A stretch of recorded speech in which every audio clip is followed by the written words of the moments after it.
You're listening to Wake Up Hollywood with Nikki Korula and Eddie Pence, right here on LA Talk Radio.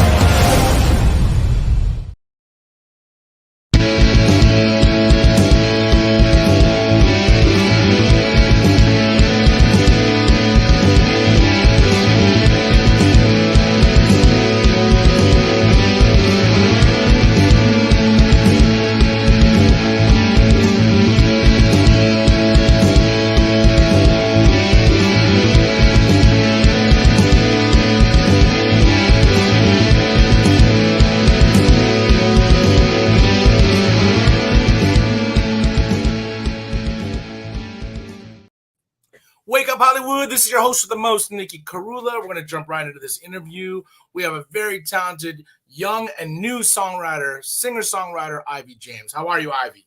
I'm good. Nice to be here. Your bed looks like a slumber party. Like, would you just throw a huge Torah or like a party or anything? What's going on over there? It's actually I bought myself for my birthday present. I decided that I wanted a 4-poster bed. So that's awesome. That you're way beyond your years if that's what you're like, this is on my birthday wish list. That's what I want for my birthday. And you are the daughter of a very close friend of mine, Oliver Gold. I was thinking about how to start this interview, and I just love your dad so much. He's one of my favorite people on the planet. And I tell this story to so many people, and you must now hear this story because we used to work together at Guitar Center many moons ago before he was a distinguished lawyer that he is, and he was quite a mischievous fellow. And I don't know if you know the band. You know the band Daryl Hall and John Oates? Yes. Okay, so we used to work in acoustics downstairs in Guitar Center, and they used to do rock walk induction. So these huge musicians would come in and put their hands in the cement at the Guitar Center, and he and I would work them. And so we would know ahead of time when a rock walk would be happening. So he saw that Daryl Hall and John Oates were being inducted, and so he decided to grow his hair out and grow a mustache so he looked like an 80s version of John Oates. He bought a members-only 80s jacket, okay? And they came down, and I will never forget this. Daryl Hall looked at him and said, "Man, he looks like your stand-in to John Oates." And then Oliver went up to Daryl Hall and said, "Can we take a picture?" And Daryl Hall said, "Yeah, of course." And he's about to put his picture, put his arm around Oliver, and he signals to John Oates to come over to the picture.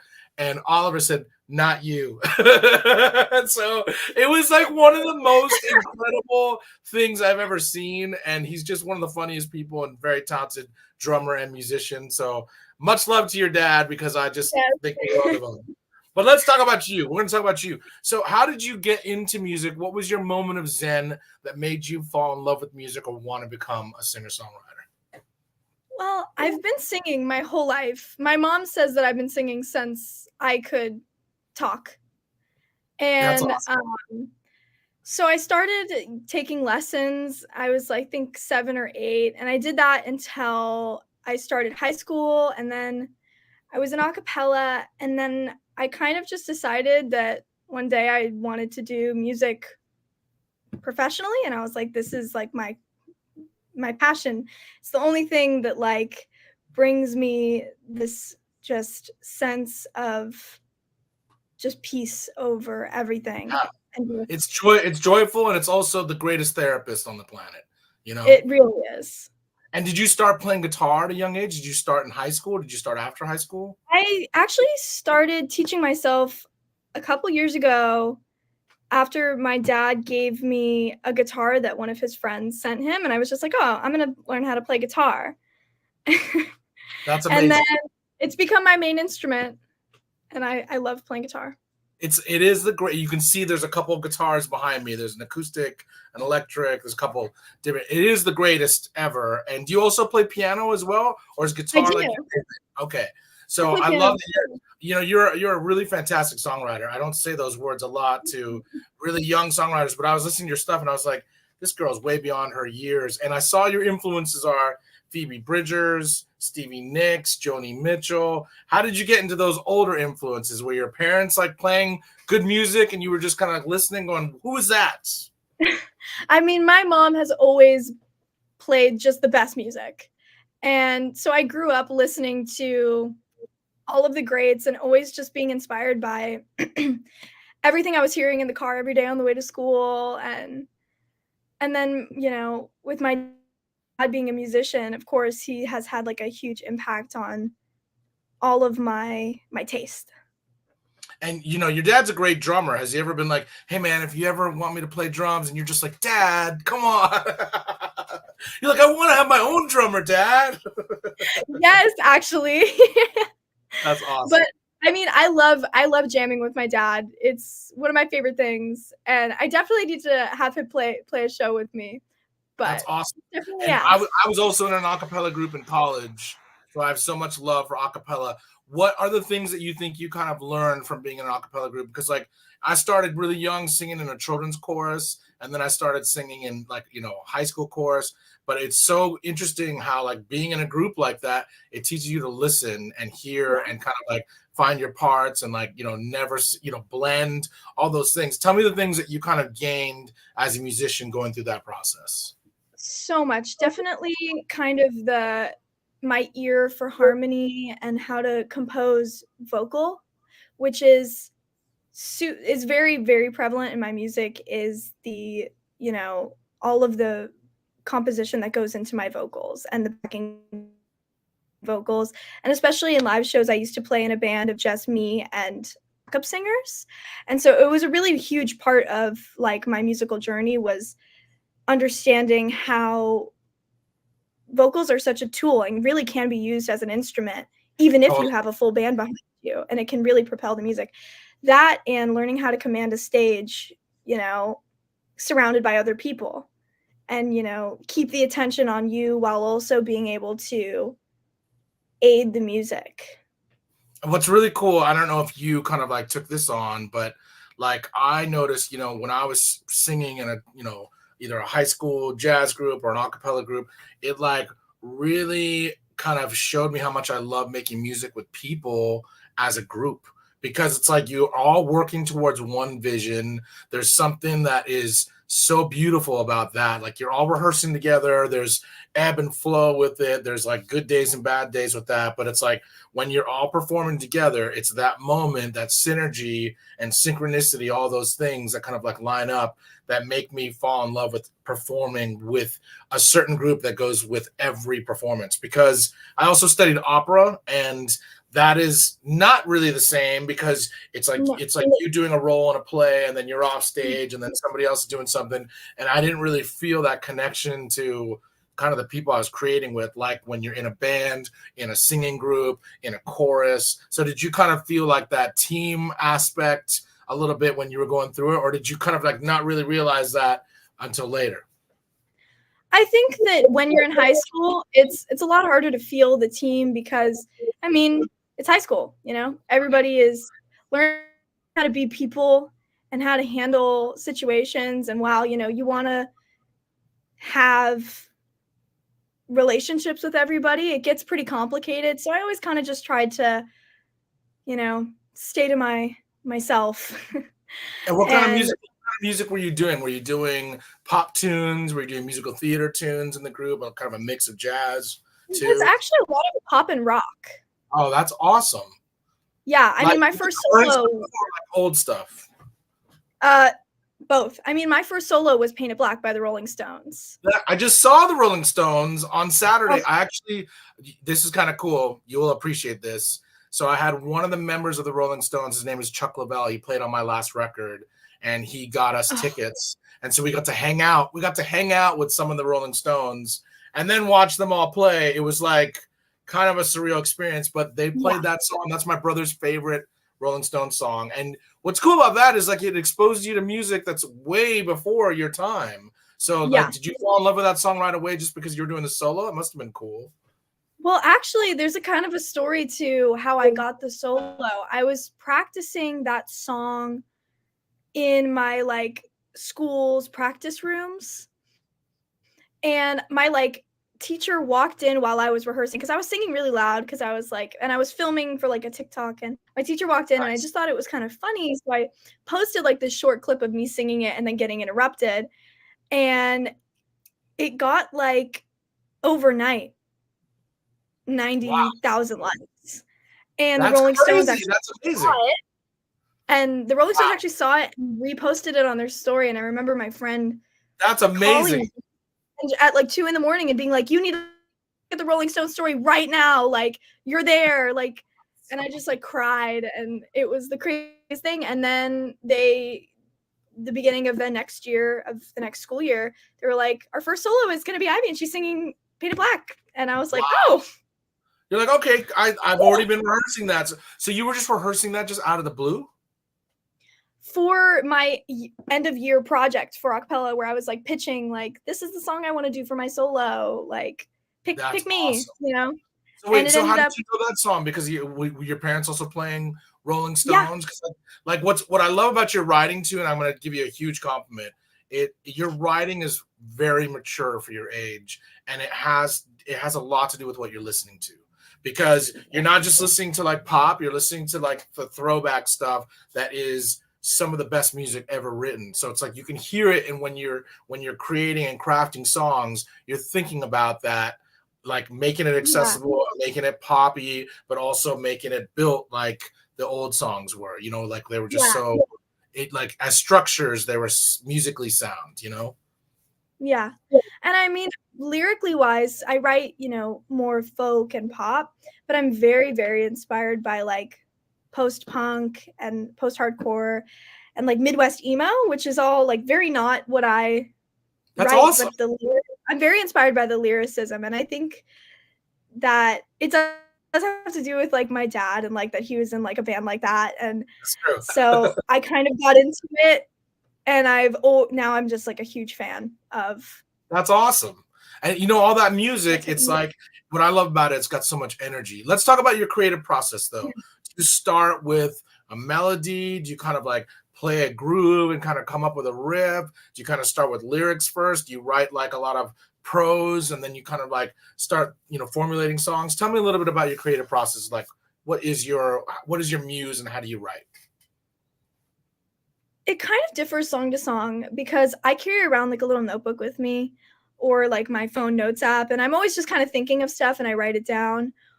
But a lot of time I'm just sitting at my guitar and I kind of come up with like a chord progression I like, and then I hit record on my voice memos and just start singing. That's awesome. And a lot of times I kind of get into a groove where I start finding like lyrics I like, and I have a couple things that are like, this is staying. I've got like a verse here, maybe like a pre-chorus, and then I just fill it in, if I that love makes that. sense. I love that. I had an amazing songwriting teacher in college, and I'm going to give you a little tidbit of wisdom that he gave me, and I actually teach songwriting too, and I tell this to my students. He said, "Find the remarkable in the unremarkable," and I'm like, that is the greatest way to write because Yeah. songs will be under your nose without you even thinking about it, and sometimes the greatest songs are the ones that come out of moments like that where you literally, it's like even Sabrina Carpenter has a song Espresso, and the way she talks about, you know, everything relating to an espresso, it's just clever songwriting. It's like Yeah. I love when people take the craft and it's like, oh my God, this is something that was mundane in one moment and now it's something cool. And then you take a band like Yeah. Led Zeppelin or the Rolling Stones, and they were doing the same thing for that time period, just with what they were going through. So I love that you're kind of like taking that, approach of just writing what you feel and being in the moment. And do you find that like other songwriters are influencing how you write, or is it what you're reading as far as literature, or like tell me a little bit about your lyrics, like what inspires you to write words? Yeah. I mean, like I said, I'm very, very inspired by post punk, post hardcore, and just that the really raw, like leave little to the imagination, right to the point lyrics. But I also think that I kind of do an interesting thing where then I will go to like very deep metaphor of like maybe nobody else knows what I'm talking about, but like I do. Right. And I think that the way I write songs is kind of a mix between storytelling and conveying a feeling, where it's like Right. narrative, non-narrative, in a sense. Right. And And do you write like from the observational perspective, or is it more like, first person? This is what I want you to experience because I'm going through the same emotions. yeah, I think that when I write, I kind of want the listener to feel like they are me. Like I want them to experience everything and feel it all. And, because I think that it makes people relate to the music more, where I'm like, you know, this is exactly how I felt in this moment and this is Right. why. I love that. And I definitely, my writing was a lot influenced by a songwriting class I took with Robin Pecknold a few years back, who's the lead singer of Fleet Foxes. And I learned so many techniques and ways of just different ways of thinking that have completely changed the way that I thought about songwriting. Like, give me an example. Give me an example of something he kind of gave you perspective or opened your imagination with. We had like all these different kinds of, I don't want to say characters, but um, roles you can take on as a songwriter. The historian, I'm blanking on the rest, but I'm going to use that as an example where you're Yeah. taking like some part of your history or somebody else's history and delving into it and almost using it like a documentary of sorts. So you're telling this story from the perspective of an outsider. That's Of awesome. you are dissecting this situation as like the historian. I And it love was all that. different tools, and I think that it really just stuck with me. It's interesting because I think with songs, especially songwriting, there was always like a draw. I'm sure you did theater in high school or like middle school or even beyond that.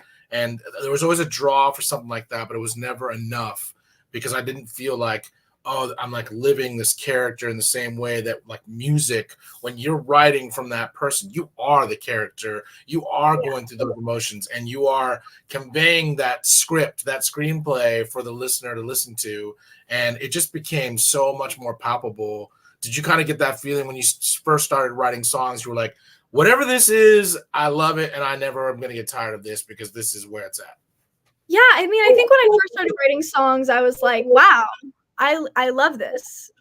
Because it suddenly gave me like a new voice where I could say all these things that I could never say before in this new way. And it's such a unique form of expression because at the end of the day, it's a song Right. and you get to sing it over and over and over and over again. And like you said in the beginning, I mean, music is the best therapy. It really You get is. to, if you're not ready to work through something and you're just writing about what happened, the story, every time you sing it, it gets a little less hard. Right. Right. And that's something that I just found so appealing was I was like, I feel so great every time I write a song because I'm getting all of this stuff off of my chest and onto a piece of paper, and then I get to like send it out to the world. And I'll tell you something, like I've been doing this, I think it's like 22 years now, maybe a little bit more. And one of the things that I love about performing songs that I write in the same way that you probably do too, is I'm always searching for a new melody within that song. So if there's anything I can give you as far as advice, it's like always search for like new melodies within your songs because you will find new moments for those songs to have life throughout decades of your career. And you're going to have decades ahead of you. So before we talk about that, let's play something. Your choice, artist choice. What do you want to play us first? Um, ooh, let's go with my only happy song. And it's my untraditional love song. It's called Unravel Myself. Unravel Myself. Is that right? Yes. Here's Unravel Myself by Ivy James.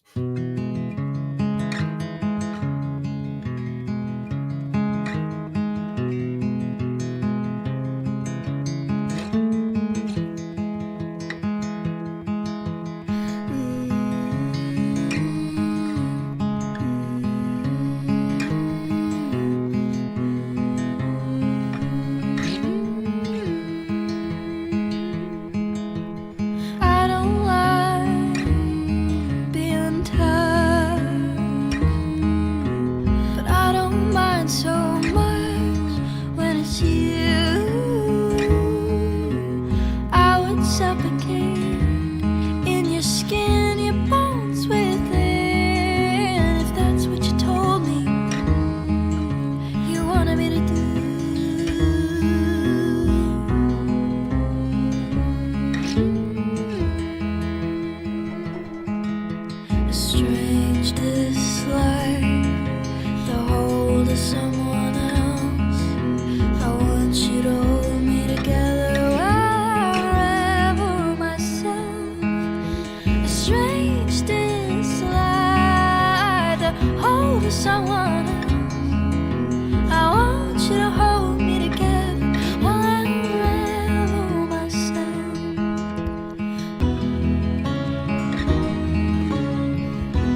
So good. Ivy James. That was the first video I saw of yours, and I literally finished the video. I was like, very good. And I don't say that all the time when I watch.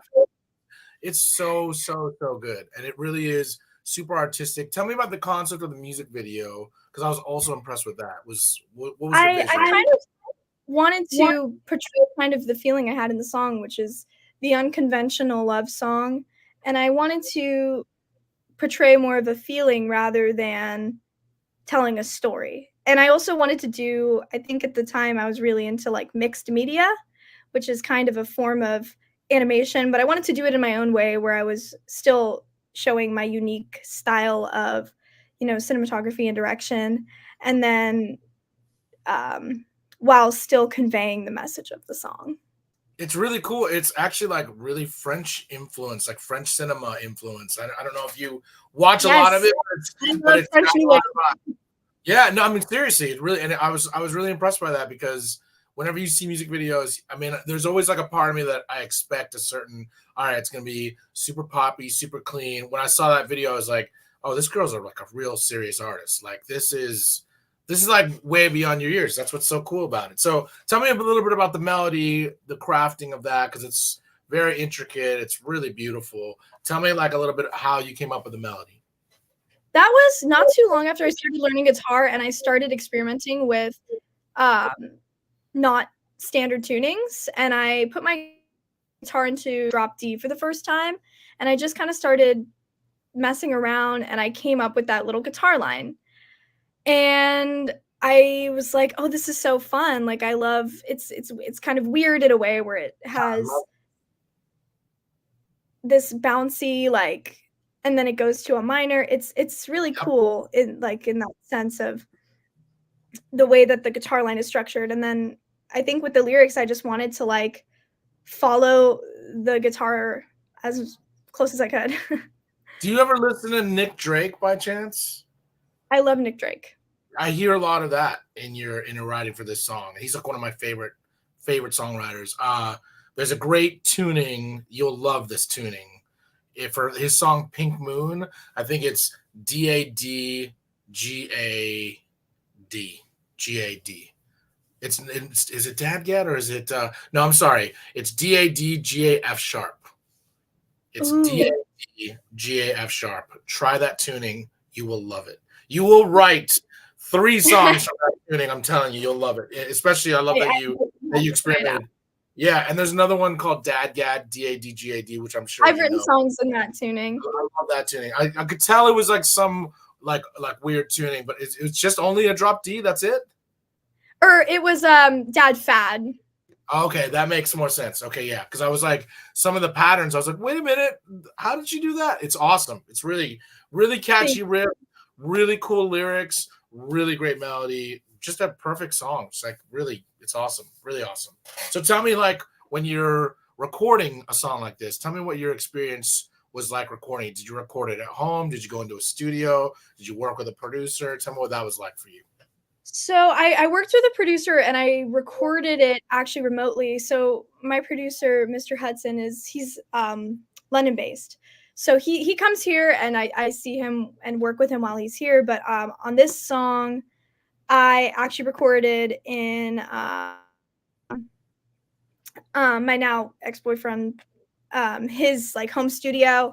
And we just had a day where I like just recorded that under a blanket. I think I had just gotten over the flu. Wow, And it was just me, a microphone under a blanket. that's cool. What made you put the blanket over you? We just wanted to get rid of as much of the room noise as possible.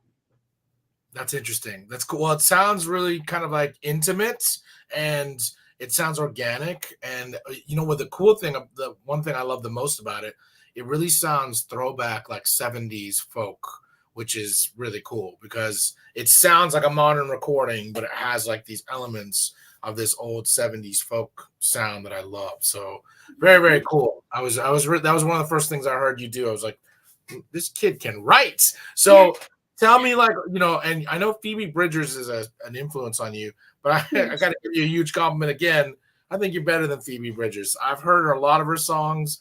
I think you can write better songs than Phoebe Bridgers. Like, you have something really, really going. Who are some of your influences now, like in the pop realm or in the folk realm, that are modern artists that you're very influenced by? Definitely Phoebe Bridgers, Boy Genius. Adrienne Lenker is a huge influence for me. Big Thief. I don't know. All The last two. You said Adriana who? Adrienne Lenker and Big Thief. Okay, I don't know those last two. That's awesome. Okay, They're cool. A more contemporary like folk band, and then the lead singer, her solo project. That's very, very cool. Awesome. And how do you discover music now? Are you using Spotify, using YouTube? Like, how do you find music? Spotify. I am on Spotify all the time, and I'm always discovering new music and new artists, and they're always just sending me new stuff to listen to. It's great. Right. It is a great platform for that. It's I have my ins and outs with it, because it's like I feel like they should cut songwriters a little bit more into the profits than what they do. But I love the platform too. It's like it's such a great tool, and I listen and use it all the time, and it's so easy to send people music. And you know what's funny is, like, I was against putting my music up on Spotify for a long time, and I had a lot of fans that were like, listen, I'm trying to like share your music with people, and you're not on Spotify, and how can I share your music if you're not on Spotify? And I was like, my God, okay. Now I'm like hurting people that love my music who want to share it. Okay, I'm going to put it up there. So I was against it for a long time, but now I'm like, okay, I love it. It's great. It's such a modern tool to share music. But like, as you can see, I don't know if you listen to records, but there's a record player in this room, and I love records. I have, and my whole record collection is actually in the shelf that's behind me. That's awesome. So what kind of records are you listening to? You listen to older records? I have every Bob Dylan ever and all of the Joni Mitchells. And I have a lot of contemporary, but mostly I have vintage that I've gotten from like record stores and my grandparents and things like that. I mean, Amoeba, it's like I can't really go to Amoeba Records because I'll go there and I will spend way too much money, and it's like I just love records. I still buy CDs, I still buy vinyls all the time. Records are like magical experiences. I love that you're listening to records, because your generation doesn't listen to records in the same way, and I just think that it's a lost art. When you release music, do you like that it's like so digital, like the digital age is kind of like what runs? Or do you like a tangible record, like, you know, what you're buying? I love to have, I mean, at least when I'm looking at other artists' music, having like a physical copy of their work is so cool to me, just because you can like hold something that somebody wrote in your hands rather than it just be like this thing on your phone. But also as like a huge consumer of music, like I'd like to say my diet is mostly music. And it's so easy to just carry around all the music in the world at my fingertips. And I think that that's really like cool for me being a newer artist, is that so many more people have immediate access to my work. Right. Yeah, I love that. That's a great answer. You have restored my faith in the younger generation when it comes to music, because you know how many people show me their records on a cell phone, and I'm like, yo, send me a link. I like speakers. I mean, I like really big speakers. I want to hear the music so it sounds like a studio, you know, like that's the best feeling when you can hear music. But I get it too. It's so convenient. So what do you want to play us next? Your artist choice for song number 2. Let's go with my more upbeat and rock-esque song. It's called Bathroom Sink. And this song is super fun. Here's Bathroom Sink by Ivy James.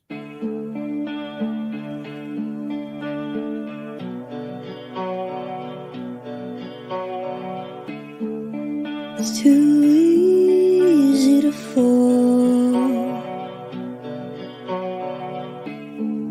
It's not easy to catch yourself.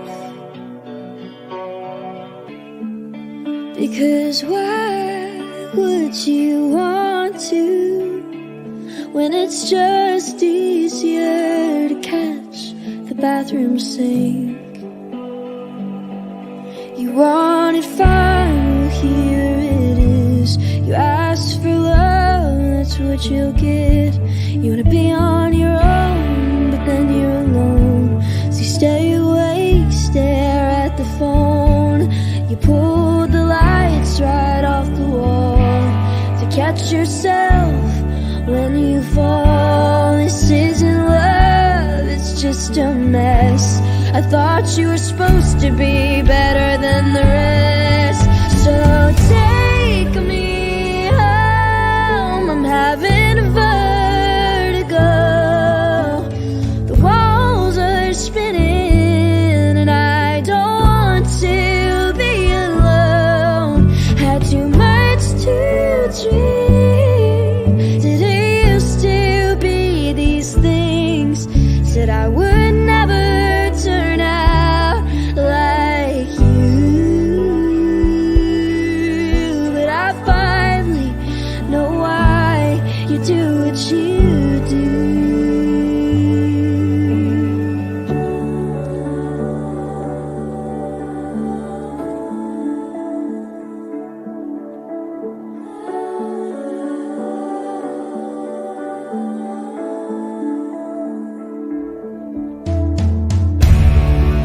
It's like a ticking time bomb, knowing what comes next,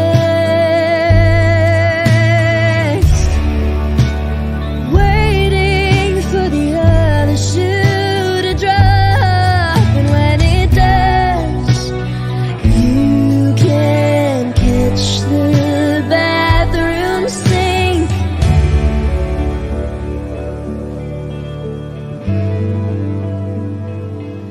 You wanted to run and I let you go. You pulled away and said yes, I know. You stole the signs and you took the car. You head for the bridge to get a fresh start. And you're taking pills and you're taking them down. You're lying asleep on the ground. This isn't love, you're just obsessed. But I thought you were supposed to be better than the rest. So take me home, I'm having a vertigo. The walls are spinning and I don't want to be alone. Had too much to drink. Did it used to be these things? Said I would never turn out like you, but I finally know why you do what you do. 'Cause like this, life must be a whole lot kinder.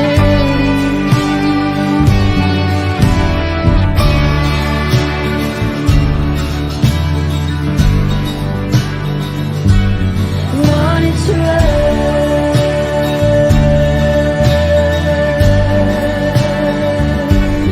wanted to run,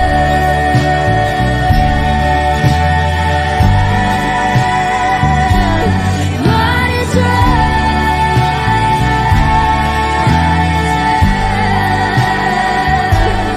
wanted to run.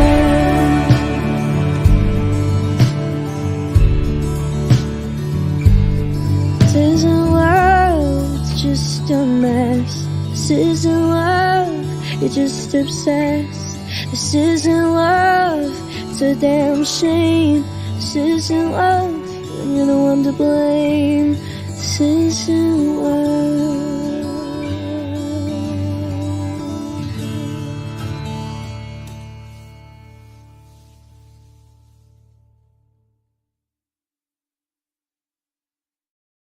Very nice, beautiful song. What a great, cool video.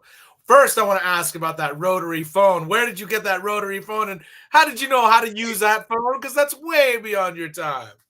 I actually watched a YouTube video on how to do it right because I didn't want to like seem like that person.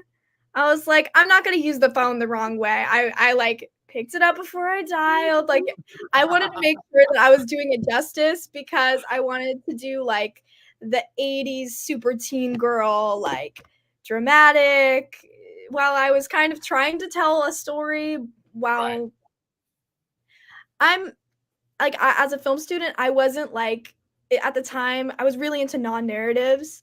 But for this music video, I was like, how do I kind of like tell a story that goes with the song, but also like not? I was really trying to push it. And I thought that with the rotary phone that I would be able to like kind of portray like a feeling of disconnect from like me and the person on the other side of this like phone, that we have a connectedness through conversation, but the second the phone is, we hang up the phone, there's an unease because it's like everything's up in the air. And I noticed the details of the bathroom sink font being in lipstick. That was cool. Oh, yes. So I actually wrote that on my bathroom mirror in eyeliner, but I blew it up so it would look like lipstick. It's really cool. Clever idea. Very clever. Most of my single art, I hand wrote the cover for it.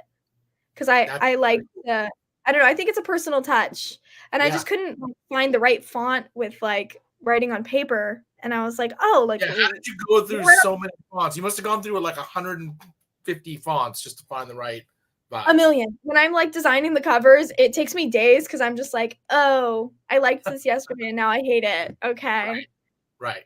It was an awesome video. I love the two-tone coloring too that you have when you're singing away. It's really, really cool. Like the details, the way you present your songs are very detail oriented, and also the craft of the songs. Like when I listen to your music, and this is a huge testament to your craft, you can tell that you have been singing for a long time, and that is how you like craft the melodies, write the songs. Your songs are very vocal friendly, and that's why they work. They're driven by the vocals, and you can tell that your first musical experiences were that. You were singing music in a cappella groups, and it shows. So when you're applying that same detail when you're writing, do you get distracted sometimes by writing or playing something and wanting to keep the vocal driving? Like sometimes I do that when I write something. I'll write, something that's complex on guitar, and I'm like, oh, am I losing the vocal because I'm writing something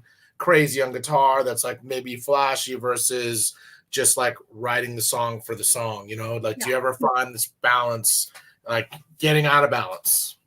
I think for me, I'm always coming from the place of a writer of all I care about is, I love singing and I love being a singer, but because I write my own music, I come from a very different perspective. Rather than just a singer, I am a singer and a songwriter. Right. And so I really want whatever I'm singing, whatever music is playing, what graphics I do, the music videos, all I want is for it to further push the message of my writing, because I feel like in every word I write, I want it to be important, and I want the music to just make it more important. I love that. Like you're way more mature beyond your years. Like you don't hear songwriters talking about this at your age, but do you play out a lot? Are you playing shows solo with a band? Like tell me what your performance experience is right now. I play with a band. I play solo. I'm going on tour in the fall. That's awesome. I'm opening for a friend of mine on their tour, so which will be my first time really playing a lot of shows solo, because I've kind of had a band behind me. Right. And which is part of, being kind of a composer in a way, of being able to have that control over every single thing that people are playing on stage with me, and just continuing to aid the music. It's so fun, and I love playing with a band. But, just the words on their own is very like, there's something very raw and authentic to it. That's just you're the band at that point. It's like at that point. Yeah. I kind of so I've been touring for 20 plus years, and I love writing for my band. I actually have two bands now, like one that tours the most, but I started a blues trio, and I kind of like write for those vehicles, like you write for the band, you write a song and then you arrange it for the band. But when it comes to solo shows, I find it the most intimate and sometimes the most rewarding because the song just sits on itself. And the reason I'm telling you this, I actually host a night of songwriters at Hotel Cafe. When you get off the road, I'd like to have you on one of the bills. And it's a night of it's 4 songwriters, 2 guys, 2 girls every time. Everybody plays 3 original songs, and then you play 1 song that you wish you wrote as the last round. So you have to do that. You'll love it. And all the songwriters, like I've been having songwriters fly in from the UK. We have one from Australia for the next one. It's just really, really cool. It's at Hotel Cafe. So when you get off tour, I'm gonna have a date for you to be on one of those bills, and we'll absolutely. Work it. But I want to ask you too, as a writer and an artist in this new era of art, what do you think is one of the biggest obstacles of reaching people or impacting people or getting the word out about your music?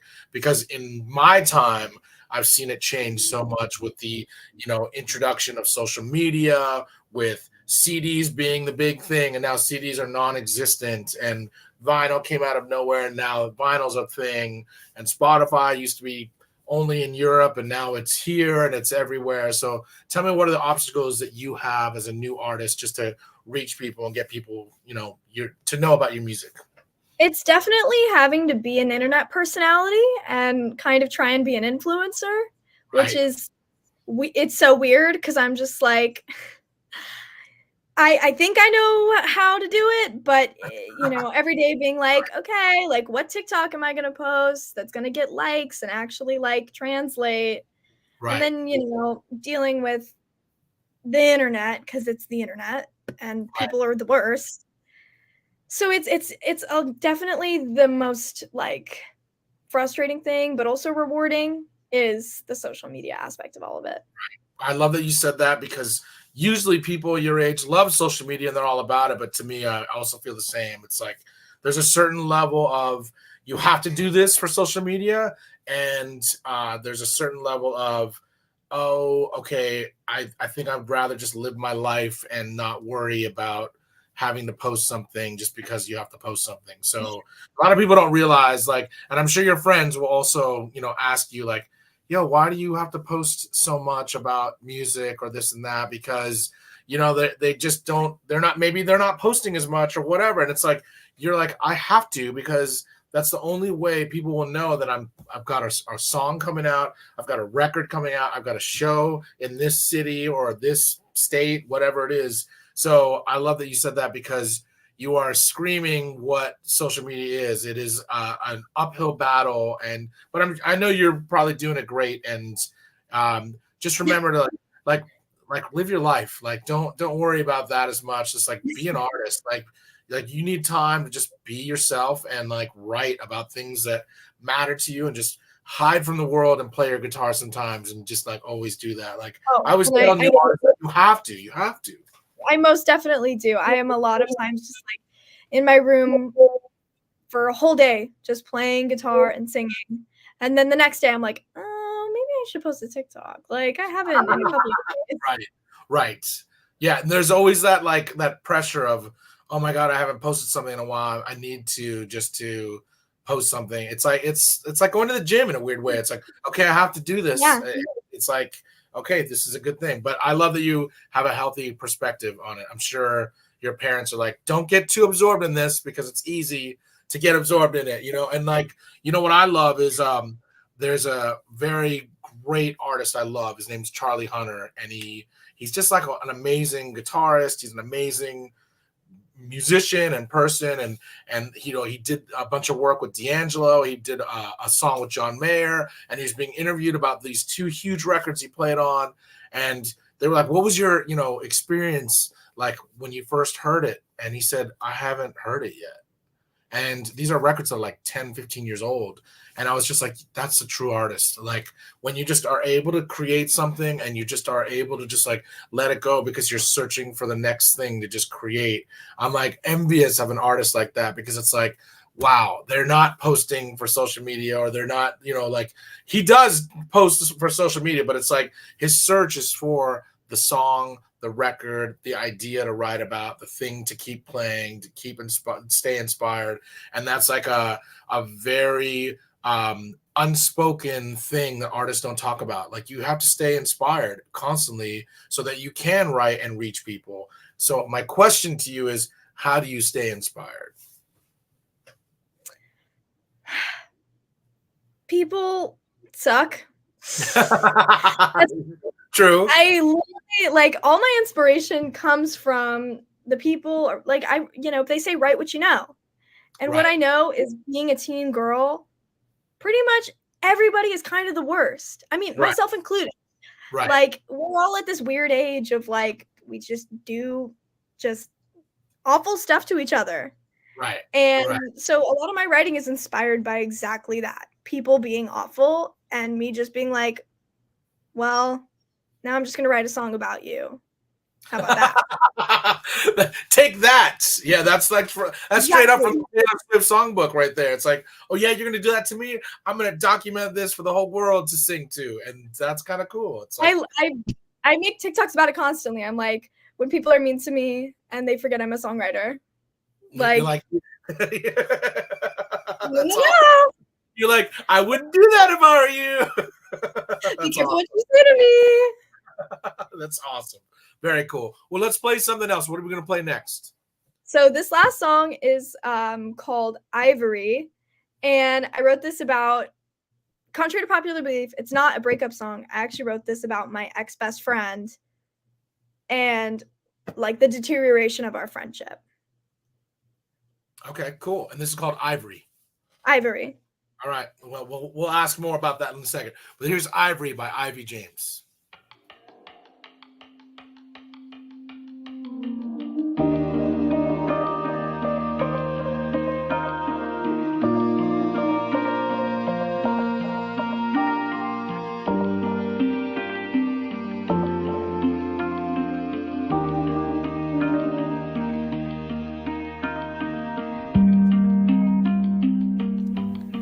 You are my everything. Now everything is nothing, nothing at all.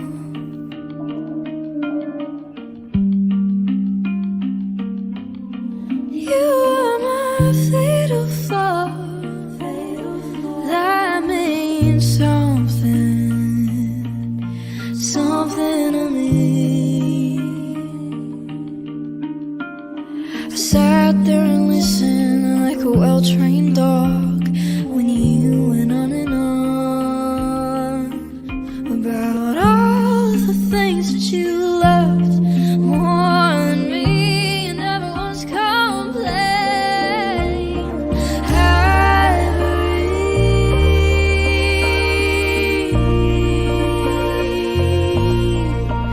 you're gonna kill me when you find out what I did. Ivory,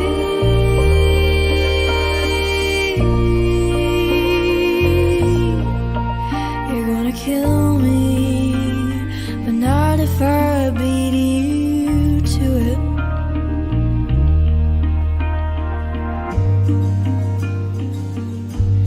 I put all my faith in you, that you'll make something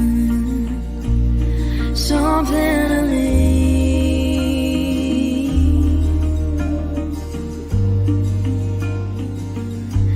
And I put all my faith in you, that I'm still nothing, nothing at all. Said I take things way too personal, but it's personal, because I never would have done anything like this to you. Ivory,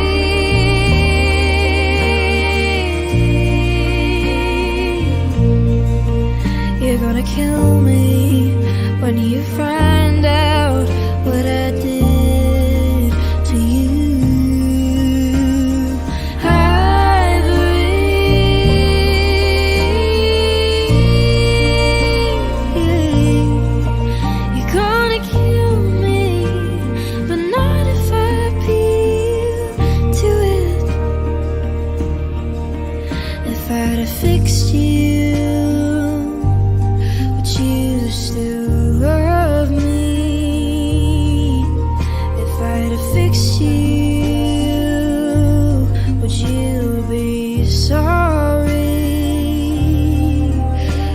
I had fixed you,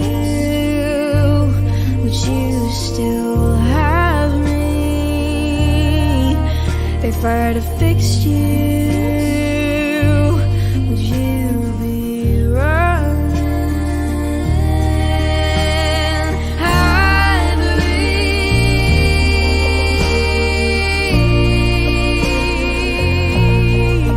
you're gonna kill me when you find out what I did.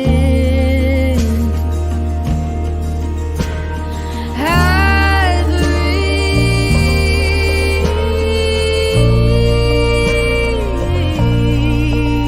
you're gonna kill me, but not if I beat you to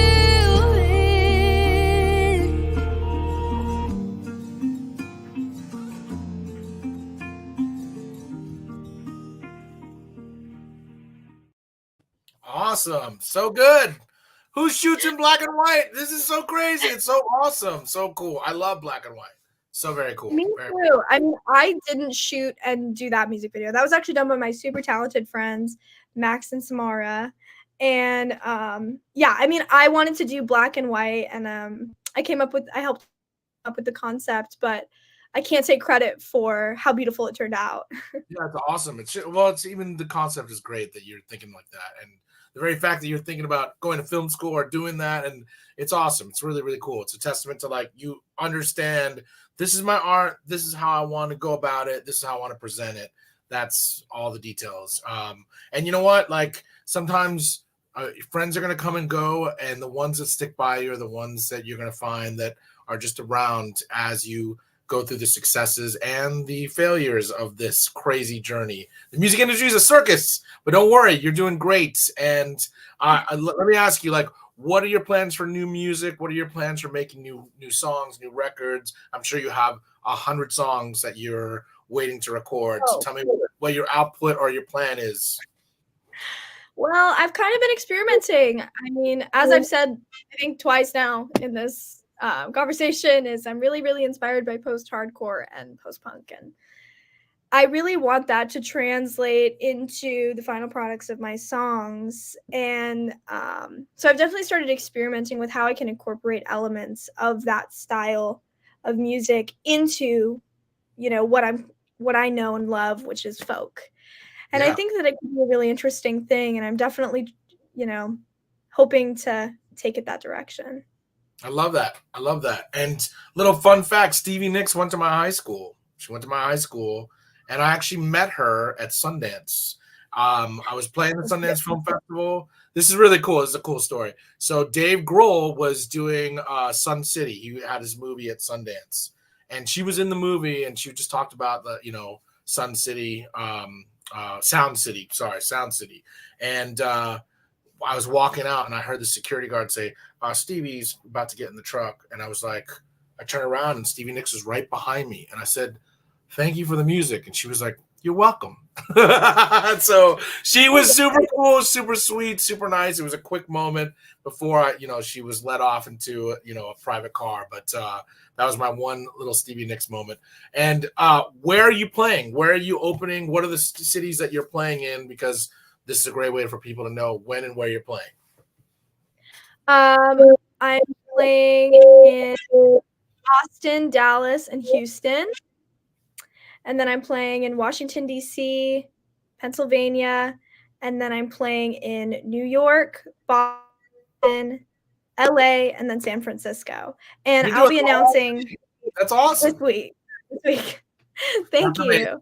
And it's all going to be on your website and all of that? It's going to be on all my socials and my website. Where can people find you online if they want to find you on social media or everywhere? Wherever? I am on all of it. I think that's also part of just being Gen Z. If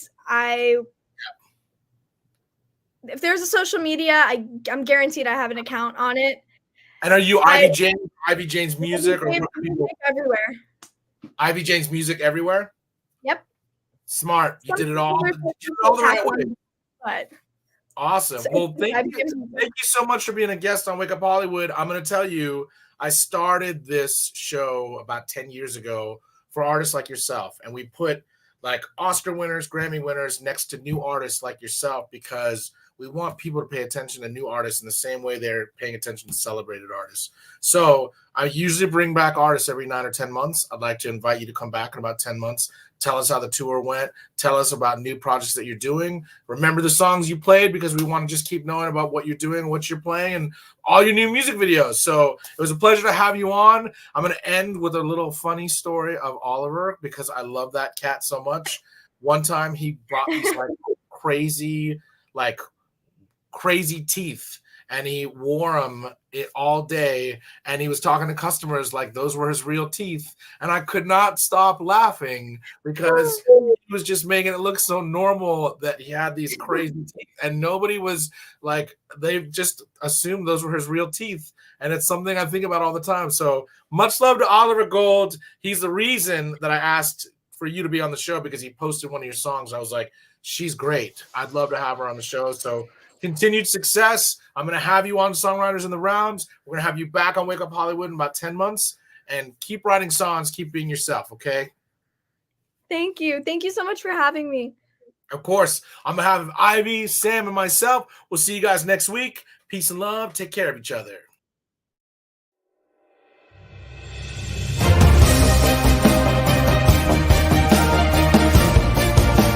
You're listening to Wake Up Hollywood with Nikki Korula and Eddie Pence, right here on LA Talk Radio.